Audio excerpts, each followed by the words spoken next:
Hello friend, welcome back to my YouTube channel. आज के इस वीडियो में बात करने वाले हैं, अगर आप अपने मोबाइल पर where is my train app का यूज कर रहे हैं और आपका ऐप ओपन नहीं हो रहा है, तो आप अपने इस ऐप की ओपन होने की प्रॉब्लम को कैसे सॉल्व करेंगे, कैसे फिक्स करेंगे। आज के इस वीडियो में आपको यही बताने वाला हूँ।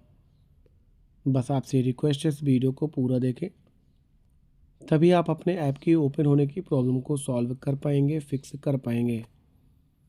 Where is my train app की ओपन होने की प्रॉब्लम को सॉल्व करने का सबसे आसान तरीका है, मोबाइल के गूगल प्ले स्टोर पर जाएंगे, सर्च बार में जाएंगे और टाइप करेंगे वेयर इज माई ट्रेन। और ये रहा where is my train app का ऑफिशियल ऐप।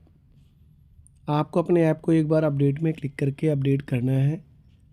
अपडेट करने से बहुत सारे लेटेस्ट फीचर और बहुत सारे एरर सॉल्व हो जाते हैं। अपडेट कंप्लीट होने के बाद अपने फ़ोन को रिस्टार्ट करेंगे, इसके बाद ओपन करेंगे, आपका ऐप ओपन हो जाएगा और आपकी प्रॉब्लम सॉल्व हो जाएगी।